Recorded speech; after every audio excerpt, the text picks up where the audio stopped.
Hi guys, welcome to another episode of Pointy Not Sharp.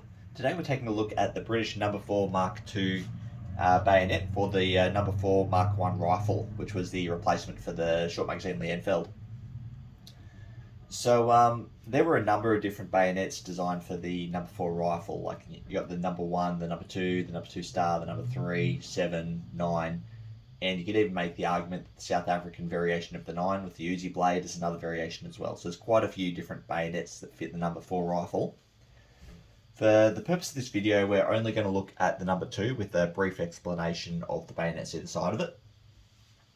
So we'll jump into it. So these were made by 3 different manufacturers. They're made in the UK, the US and Canada. So in the UK, they were made by Singer, which is a Scottish company in Clydebank, and they made just over 1 million of these. I think it was 1.14 million in total. Now they also made the Mark Ones that came before these, and the Singer versions have the same markings as the Mark Ones. What you'll find on those is you'll find a crown, like the Royal Cipher, with a GR for King George and SM underneath that for Singer. However, after 1943, they changed their markings, so you'll have an N67. Then the ones made in the US are made by Stevens Savage Plant in Massachusetts, and they made a stack as well. They made 1.25 million under the Lend-Lease contract, and you'll find those marked with like a really blocky S or a S with a square around it. So they're pretty easy to spot, pretty distinctive. And the third company that made these was Long Branch in Canada. Long Branch made 910,000 in total. Only 330,000 went to the UK, the rest stayed in Canada. They got marked with the Canadian acceptance mark, which is a C with a broad arrow in the centre facing upwards. And the marking you'll find on those is an LB in one character. So it's a L with a B on the vertical section of the L. They changed their name to the Canadian Arsenal in 1947. And during the Korean War, they made another batch of these. They made a further 5,000, and that's what we have here today. These are actually not terribly common. They're a bit hard to come by. So the marking on this is... So you got number 4 Mark II, and then underneath that in the corner there, it's a bit of a bad printing, but get that to focus please. Got a C with an A in the centre, and that's Canadian Arsenal. So these aren't terribly common, they're a bit harder to come by. So I might jump into the history quickly as to why these are a thing to begin with. So prior to these, the British were using the pattern 1907, which is a big sabre bayonet.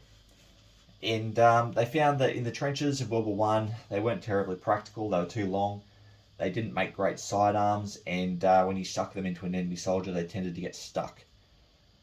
So there was a couple of studies done into what exactly is needed for delivering the point or stabbing someone. And the determination was you don't need a terrible lot, like 6 to 8 inches is enough in length. And you don't need anything terribly sophisticated. I mean, a screwdriver will do the trick, and that's pretty much what they went for here. So in November of 1939, the number 4 Mark I bayonet, which is the predecessor to this one, was approved, and that's virtually the same as this. The socket is identical. However, you've got a cruciform blade. That was found to be reasonably expensive, and during wartime, in 1940 and 41, they were looking at ways to cut costs. And they found that 40% of the cost of the bayonet was cutting the cruciform into the blade, so they got rid of that pretty quick and came up with the Mark II here, which was approved in February of 1941, and production started in December 41. Now, before that even really started with production, very soon afterwards they approved the number 2 star, which was a further simplification where the spike and the socket are separate pieces. Manufacturing of those started when these were still in their infancy. And again, there was another simplification after that. The Mark III, which is incredibly crude. Got one of those here. I'll do a video on it shortly. Put that to the side. Yeah.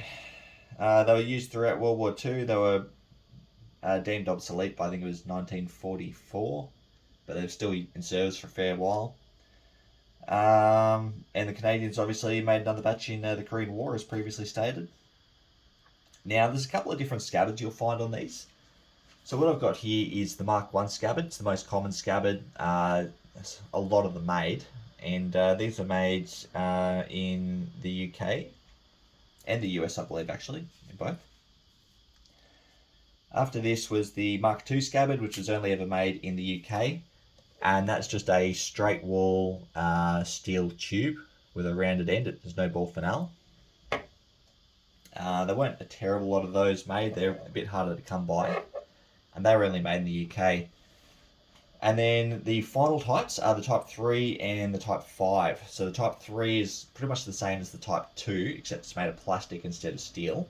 And the Type 5 is again made of plastic. And you'll spot one of those because it has a big bulbous mouth on it. Quite distinct and not very common. I don't have one.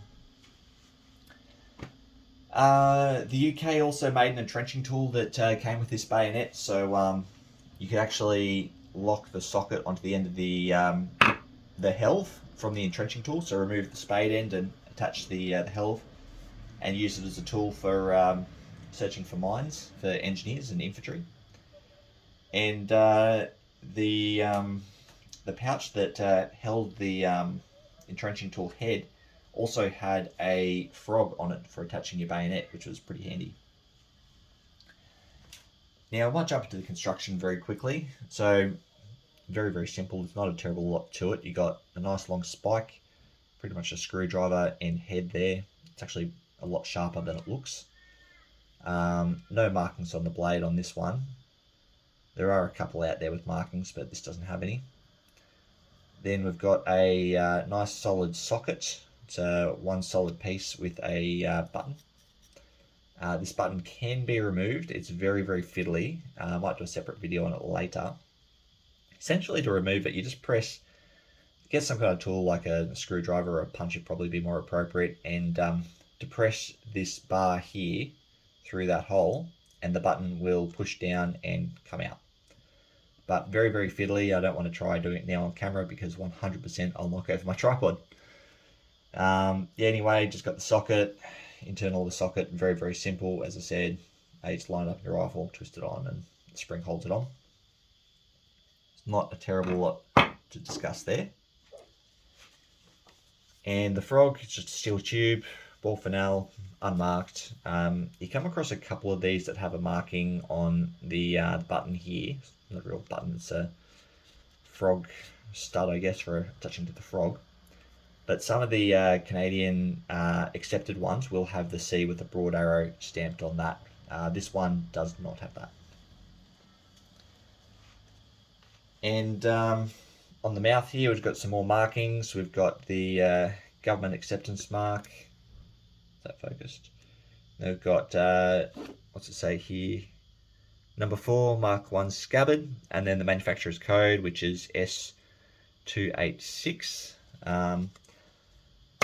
I've got a book somewhere that has a list of the manufacturers of the scabbards. I'll have to dig that out, but I don't know where that is at the moment. I might post that in the description if I can track it down.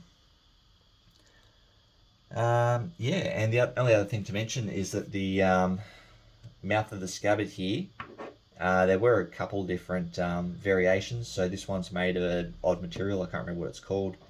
There's also aluminium, and there's even a couple brass ones floating around, although the brass ones are believed to probably be trials. Now, as I said, these were replaced by the 2-star. Well, they weren't replaced. They were used in conjunction with, and the number 3. And then I guess you could say they were replaced by the number 9, which is virtually the same as this, except it has a nice blade on it with a big pointed end tip.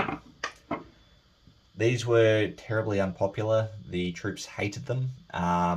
They weren't too happy about giving away their big 1907 sabre bayonets because a knife is handy, it's utilitarian.